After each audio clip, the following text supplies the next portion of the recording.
The flowers arrived before the women did. Hothouse roses bound in silver wire, white lilies still wet at the stems, hyacinths in painted pots that had been carried up 3 flights of marble stairs by footmen who were paid not to sweat. They came in carriages, in arms, in the careful gloved hands of mothers who had spent a season's worth of coin on a single afternoon. By 4 o'clock, the long gallery of Ashbourne House smelled like a greenhouse at the end of summer, and the Duke of Ashbourne had not yet entered the room. He was being told, in the smaller study beyond the gallery, that he had a quarter of an hour to decide how to be ruined politely. "You will smile," his aunt said.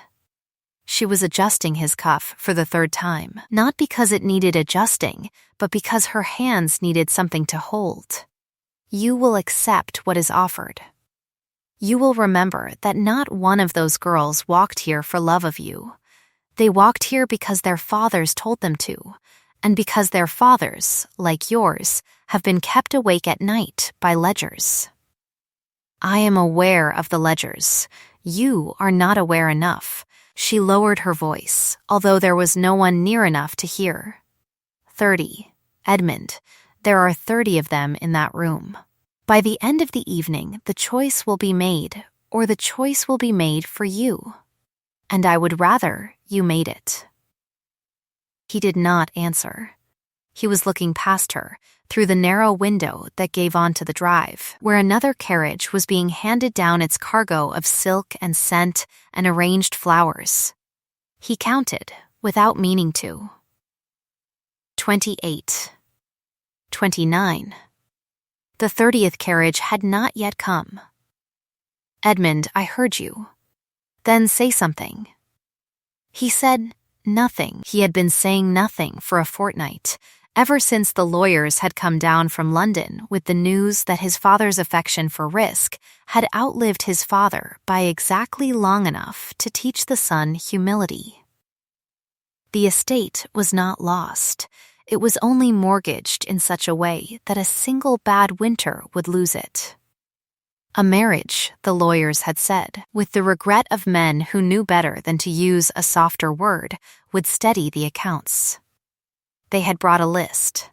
His aunt had taken the list from them as if it were a thing she had been waiting all her life to hold, and she had set about the business of inviting every name on it to a single afternoon, so that the matter might be done with all at once and not dragged across a year of dinners. "They are waiting," she said. "Let them wait a moment longer." "You do not have a moment longer." He took the moment anyway. He stood at the window with his back to her and watched the 30th carriage roll up the drive, and behind it, smaller, plainer, drawn by one tired horse and not 2, a 31st that he had not been told to expect. A woman stepped down from it without waiting for the footman. She was dressed in a gray that was almost no color at all, and she carried nothing.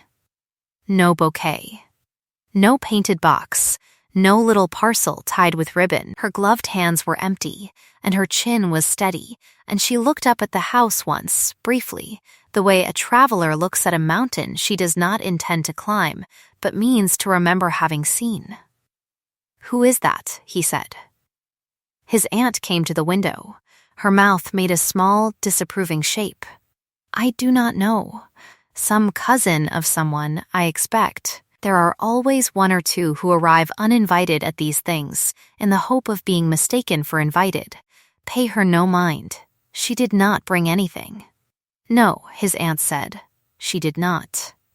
He watched her cross the gravel. She did not hurry. She did not dawdle. She walked as if she had decided, somewhere on the road, that whatever happened inside the house would happen quickly, and that she would not be the cause of it taking longer. "Edmund," his aunt said, "the room." He turned from the window. He let her smooth his lapel. He allowed himself to be walked toward the door of the gallery, and on the threshold he paused, because the smell of all those flowers met him before the sight of them did, and for a strange, dizzy second he thought of his mother's funeral, which had also smelled of lilies, and which he had stood through at the age of 9 without crying. because he had been told a duke's son did not. Then the doors opened fully, and the room arranged itself around him, and he walked in. There were 30 of them, exactly as promised. They were arranged along the gallery in pairs and small clusters, mothers slightly behind daughters, daughters slightly forward, each holding her offering at the precise angle that had been rehearsed in carriages and bedrooms and in front of pier glasses all week. The flowers were extraordinary. They were also, he saw with a faint internal flinch, identical in their ambition. Every bouquet had been chosen to be the most expensive bouquet in the room, and because every bouquet had been chosen on the same principle, no single bouquet succeeded. The effect was of a marketplace pretending to be a drawing room. He bowed. He said the things he had been taught to say at the age of 12 and had not been allowed to forget. He moved down the line as his aunt presented each young woman in turn, and he accepted each gift with both hands, and he passed each gift to the footman at his elbow, who carried it away to a long table that had been set up for the purpose. The table was already crowded. By the 8th introduction, it was overcrowded. By the 15th, the footman had been joined by a second footman, and the two of them were arranging the offerings with the grave concentration of men setting out evidence at an inquest. He smiled. He asked of each the same 3 questions, varied just enough to seem unrehearsed. He learned that Miss Penrose painted in watercolors and was very fond of Italy, although she had not been. He learned that Miss Hollister played the harp and disliked the pianoforte on principle, the principle being that her sister played the pianoforte better. He learned that Miss Ackland had read a great many improving books and was prepared to discuss any one of them at length and at once. And he was rescued from this offer by his aunt, who steered him onward with the small, relentless pressure of a hand at his back. He kept counting. It was a habit from boyhood. The counting, it had been the way he had got through long sermons and longer dinners. 12, 13, 14. He noted the 31st only because she was not in the line. She had come in behind the others and had taken a place near the far wall, near a window, where the late sun fell on her gray sleeve and made it briefly silver. She was not looking at him. She was looking at the table of flowers, and her face wore the small, private expression of a person doing arithmetic she did not enjoy. He reached the end of the line. He turned. He let his aunt present him with a glass of something he did not want. He drank it. He set it down. He began the second circuit, which was the circuit of conversation, in which a duke was meant to discover, by talking, which of the 30 he might bear to talk to for the remainder of his life. He spoke with Miss Penrose about Italy.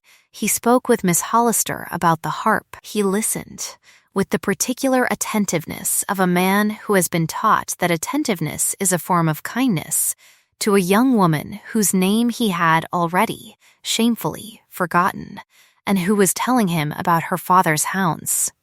The hounds, she said, were very fine. He agreed that hounds, when fine, were very fine indeed. She laughed. Everyone within earshot laughed. The laughter was the laughter of a room that had been told, by its own arithmetic, that it must be charmed. Across the gallery, the woman in gray turned from the table of flowers and walked, without hurry, toward the door. He saw it because he had been, without admitting it to himself, watching for it. She had not been presented. She had not, so far as he could tell, spoken to anyone. She had stood for perhaps a quarter of an hour by the window, and she had looked at the flowers, and she had made some private decision, and now she was leaving. She walked the way she had walked across the gravel, steadily, without apology, as if the leaving were the thing she had come to do. His aunt was speaking to him. He did not hear her. He heard, instead, the small sound of the gallery door opening and closing, and the smaller sound inside himself of a question being asked that he had not known he was carrying. "Excuse me," he said. "Edmund. A moment. Forgive me. A moment."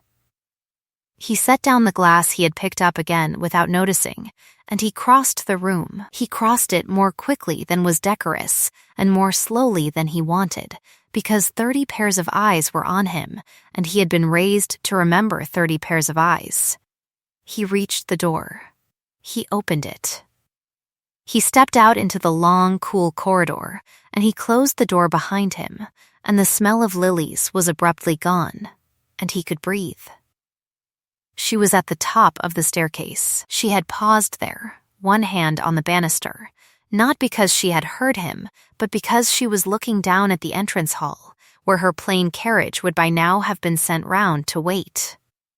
She had the air of a person checking, one last time, that she had not left anything behind. She had brought nothing, so there was nothing to leave, and yet she checked the way a careful person checks. "Madam," he said. She did not start. She turned, slowly, the way a person turns who has been expecting, without expecting, to be addressed.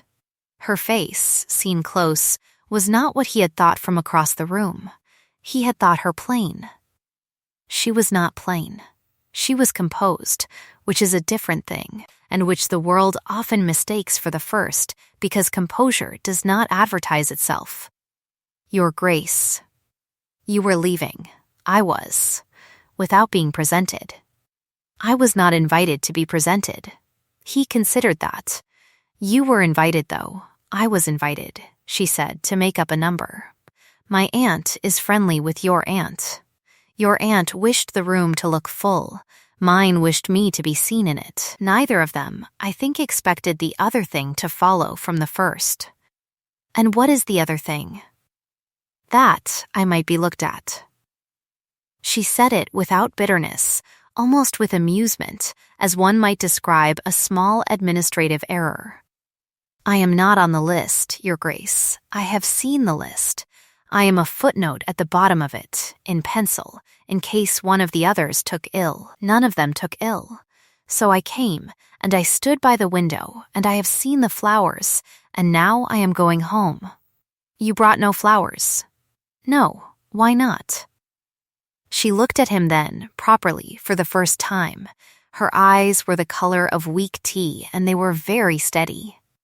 "Because I could not afford the kind of flowers the others brought," she said, "and I would not insult you with the kind I could afford. And because I did not wish, Your Grace, to stand in a line of women holding bouquets and pretend that the bouquet was the thing being offered." He felt the sentence land in him the way a struck bell lands in a quiet room. He did not answer at once. He had been spoken to all afternoon in the careful sentences of women who had been coached. He had forgotten, in the hour since he had entered the gallery, what it sounded like when a person simply said what they meant. "What is your name?" he said. "Clemence Whitlow. Miss Whitlow." "Yes, you said you have seen the list. I have, where my aunt left it on a table. I am not above reading what is left on tables, and you read your own name at the bottom of it. In pencil." "Yes, and you came anyway. My aunt wished me to come." "That is not the same as coming." She considered him. He had the impression, briefly, of being weighed on a small accurate scale that she carried somewhere about her person and used often. "No," she said. "It is not. I came because I wished to see what 30 women looked like when they had been arranged into a room for a single purpose. I had read about such rooms. I had never stood in one. I find that having stood in one is enough, and the flowers." The flowers, she said, were what I had expected. Only more of them. A door opened somewhere behind him, far down the corridor, and closed again. He did not turn. He was aware, distantly that he had been gone from the gallery for longer than a moment, and that his aunt was already constructing, in the small, ferocious workshop of her mind, the sentence she would say to him when he returned. He found he did not care. Miss Whitlow. Your Grace, will you do me the kindness of allowing me to walk you to your carriage? She did not answer at once. She looked at him as if the question were a coin she was turning over to see whether it had been minted properly. Your Grace, she said, there are 30 women in that room behind you, each of whom has been told since breakfast that today is the most important day of her life. If you walk me to my carriage, one of them will see you do it from a window. If one of them sees, all of them will know by supper. If all of them know by supper, my aunt will not speak to me for a month, and yours will not speak to you ever again. I am aware. Then why? Because, he said, and stopped, because he did not yet know the rest of the sentence, and he had been raised never to finish a sentence he did not know. She waited. She did not fill the silence. He had not, he realized, met many people in his life who would not fill a silence offered to them. The gallery behind him was full of people who would have filled it 3 times over by now. Because, he said again, I have spent the last hour being offered things, and you are the first person today who has offered me nothing, and I find that I would like to walk beside someone who is not, at this moment, trying to give me anything. She let that sit. Her mouth did something small that was not quite a smile and not quite the refusal of one. That, she said, is a poor reason. It is the only reason I have. Then it will have to do. She did not take his arm. She turned and walked down the staircase, and he walked beside her, half a step behind, because she set the pace, and he found he wished to let her. The entrance hall was empty except for a single footman who had the trained good sense to look at nothing. Her carriage had been brought round. The tired horse stood patiently in the gravel, blowing once, softly, into the cooling afternoon. The light had begun to slant. The shadow of the house lay long across the drive. He opened the carriage door himself. The footman, who had been about to do it, took a tactful half-step back, and became, for the next minute, a piece of the furniture of the porch. Miss Whitlow. Your Grace. Where do you live? 2 hours from here, a village you have not heard of. There is a parsonage at the end of a lane, and the lane has a gate that does not shut properly, and my father has been meaning to mend it for 9 years. That is where I live. Your father is a clergyman. He was. He is now mostly a man who reads in a chair by a window. My mother runs the house. I run the accounts, because no one else will, and because I have been told, unreasonably fond of a column that adds up. You keep your father's accounts. And my uncle's. And, since last spring, the parish's. The vestry discovered that I could do in an afternoon what their clerk could not do in a week, and they have not, on the whole, forgiven me for it. He looked at her. He had been looking at her for some minutes now, but this was a different sort of looking, the sort in which a man revises, silently and rapidly, a great many assumptions he did not know he had made. Miss Whitlow. Your Grace, if you ask me one more question on this drive, my horse will fall asleep on his feet, and I shall have to lead him home. One more question. 1. May I write to you? She had been about to step up into the carriage. She paused, one foot on the iron step, one hand on the frame, and she looked back at him over her shoulder, and for the first time since he had seen her cross the gravel, he saw something in her face that was not composure. It was not quite surprise. It was the small, unguarded thing that lives just under surprise, the thing a person shows for half a second before they remember to put their face back on. Your Grace, she said, You have 30 women in a room behind you, each holding flowers. I am aware. Then write to whichever of them you mean to marry, and do not waste good paper on me. I did not ask whom I meant to marry. I asked whether I might write to you. She held his eye. The composure had come back, but it had come back differently, as if the face under it had been seen, and both of them knew it.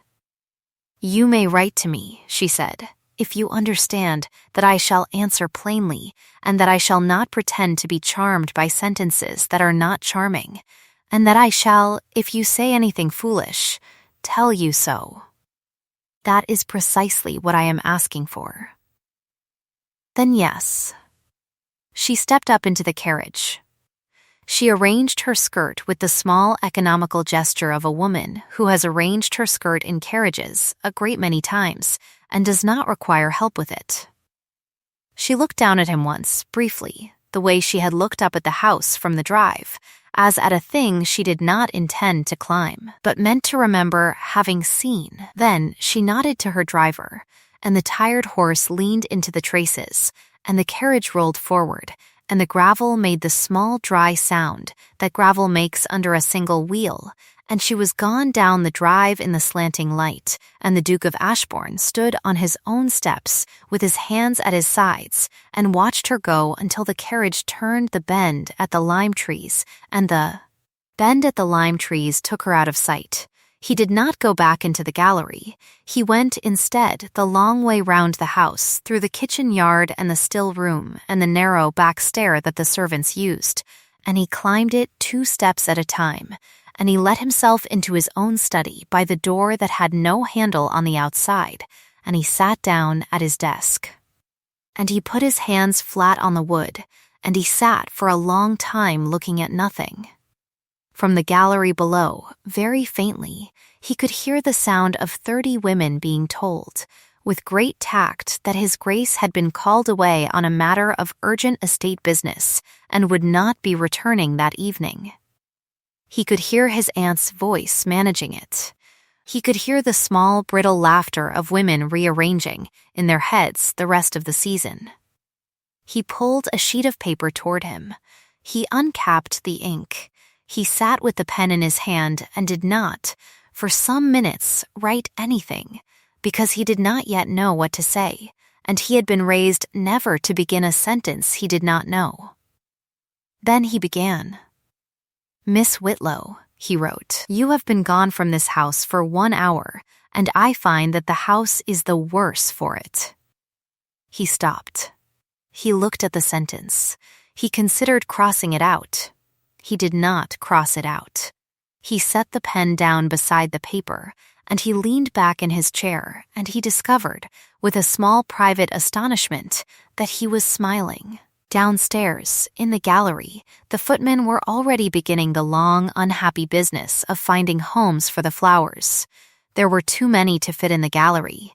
They were carried, by 2s and 3s, into the dining room, and from the dining room into the morning room, and from the morning room at last into the chapel, where they were arranged along the altar rail, because there was nowhere else to put them.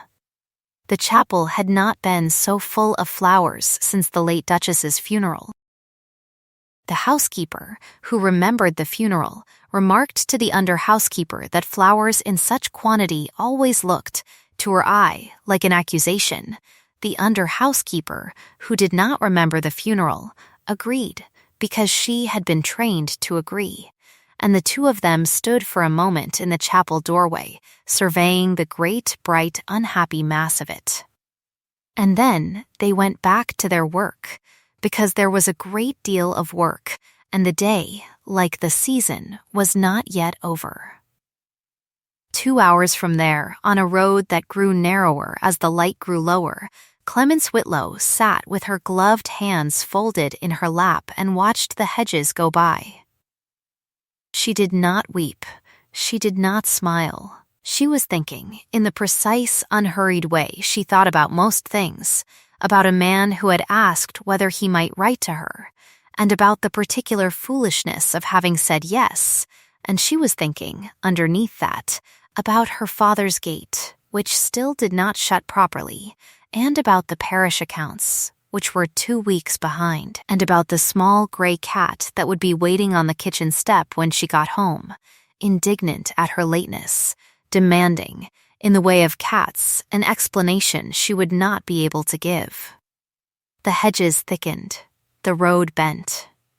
The light went a deeper gold, then a paler one, then the color of weak tea, which was, she had been told once by a candid aunt, the color of her own eyes. She did not think of that.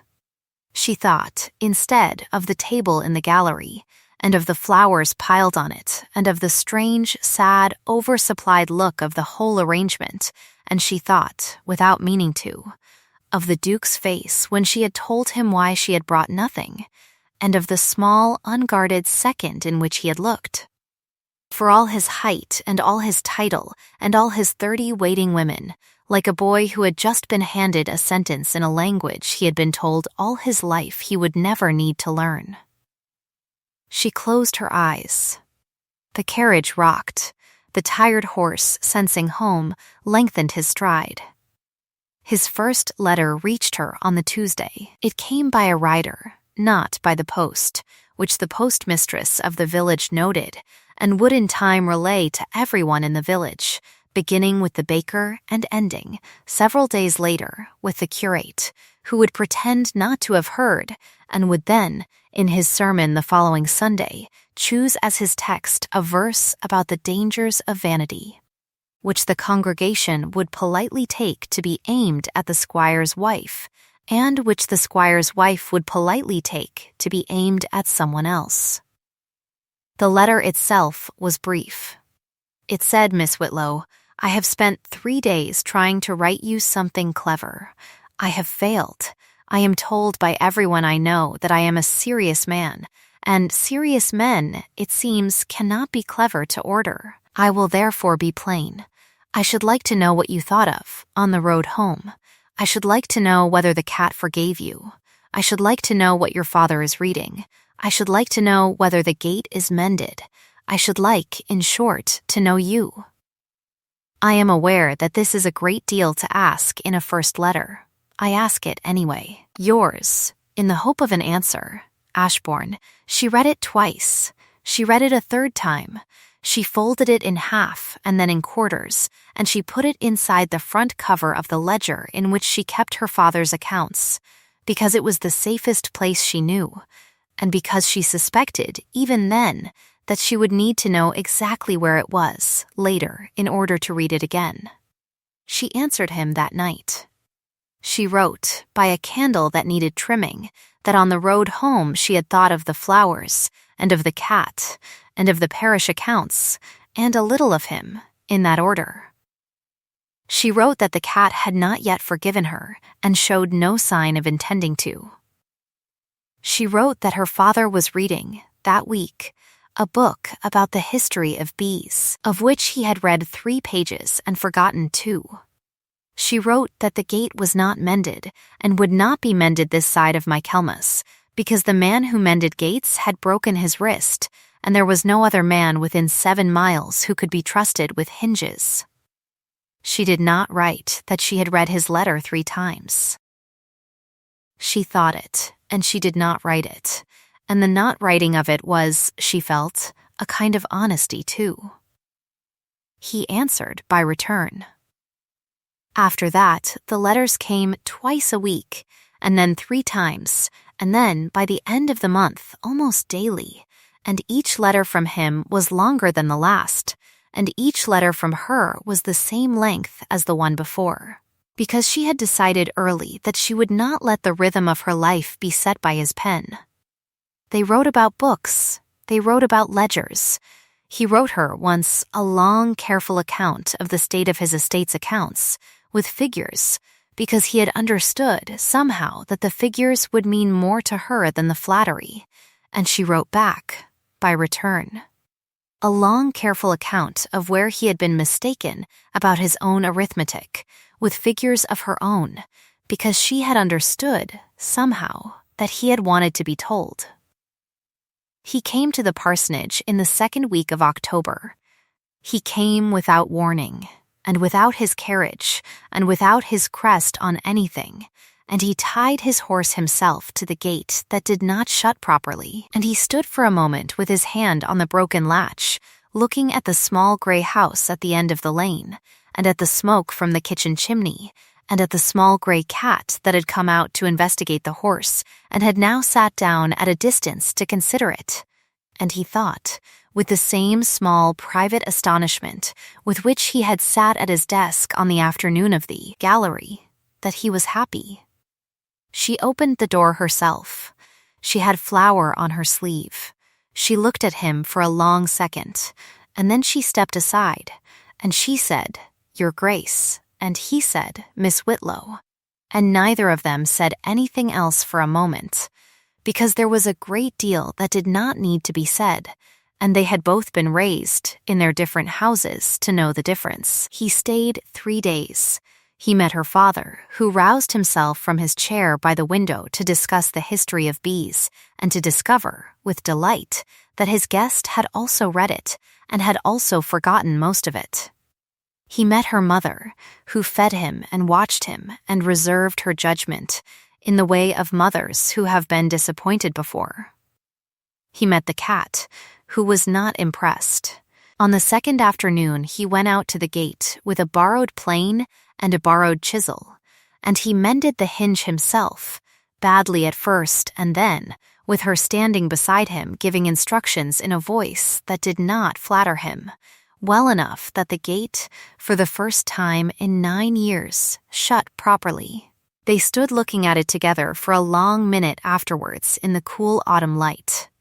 He said, "There." She said, "There." Neither of them said anything else, because there was nothing else, just then, that needed saying. He proposed to her on the third evening in the kitchen by the light of a candle that needed trimming, while her mother was upstairs and her father was asleep in his chair, and the cat was on the table, where the cat was not supposed to be. He did not kneel. He did not make a speech. He said, "Miss Whitlow, I have been trying for a fortnight to find a clever way to ask you this, and I have failed again, so I will be plain. Will you marry me?" She set down the spoon she had been holding. She looked at him across the kitchen, across the candle, across the cat, across the 9 years of the unmended gate and the 3 days of the mended one, and she said, "Your Grace, I will, on 3 conditions. He said, "Name them." She said that you do not ever give me flowers, that you let me keep your accounts, that you understand that I shall, if you say anything foolish, tell you so. He said, "Those are the 3 conditions I was hoping you would name." She said, "Then yes." He said, "Then yes." The cat, who had been watching, decided that the moment was sufficient and got down from the table of its own accord. He brought her to Ashbourne House in November, quietly, in a carriage that had no crest on it, and they were married in the chapel that had, in October, been so full of flowers and was now, by her express instruction, full only of candles. The housekeeper, who remembered the flowers and the funeral both, stood at the back and wept in the small dignified way of housekeepers who are not sure why they are weeping, and the under-housekeeper, who did not remember either, wept beside her in solidarity. The Duke's aunt sat in the front pew with her hands folded and her mouth doing something that was not, this time, disapproval, although it took her some weeks to admit it. The bride wore gray. She carried nothing. She walked up the aisle the way she had walked across the gravel, steadily, without apology, and the Duke, watching her come, thought of the corridor at the top of the stair, and of the carriage in the slanting light, and of the small unguarded second on the iron step. And he found that his hands were not quite steady, and he was glad of it, because he had been steady, he saw now, for far too long. Of the 30 women, the news was relayed in due course, mostly by aunts, mostly at breakfast. Miss Penrose, who had painted in watercolors and been fond of Italy, eventually went to Italy and painted there, badly and happily, and married a Florentine who could not pronounce her name. Miss Hollister, of the harp, gave up the harp on her wedding day and never touched one again, which her sister considered a triumph and which Miss Hollister considered a relief. Miss Auckland married a bishop, as everyone had always known she would, and was very improving to him. The young woman of the fine hounds married a man with finer hounds, and was, by all accounts, content. The flowers from the gallery, which had been distributed to every cottage on the estate by the end of that week, were dried by careful hands and pressed into Bibles, where some of them remain, brown and brittle and faintly fragrant, to this day. The list, in pencil, with Clemence Whitlow's name at the bottom of it, was found years later in a drawer by a housemaid who did not know what it was and who used the back of it to write down a recipe for plum cake, which the cook pronounced very good. The Duke and Duchess of Ashbourne lived long and quietly and well. They kept the accounts together. They mended, between them, every gate on the estate. They were not, by the standards of their time, a fashionable couple. They were, by the standards of their own kitchen, a happy one. He never gave her flowers. She never asked. On the anniversary of the day in the gallery, every year, he would bring her instead a single sheet of paper with a single sentence written on it, and she would read it. And she would fold it in quarters, and she would put it inside the front cover of the ledger, where the first letter still lived, and where, in time, a great many letters came to live, pressed together like dried flowers of a different kind, faintly fragrant in their own way, and adding up, as she had always preferred things to do, to a column that came out right. And now, you, by the fire. If you have ever stood in a room full of people who were all holding the same bright thing and felt in your own empty hands the small, clean shame of having nothing to offer, and walked toward the door because you would rather leave than pretend, this story was for you.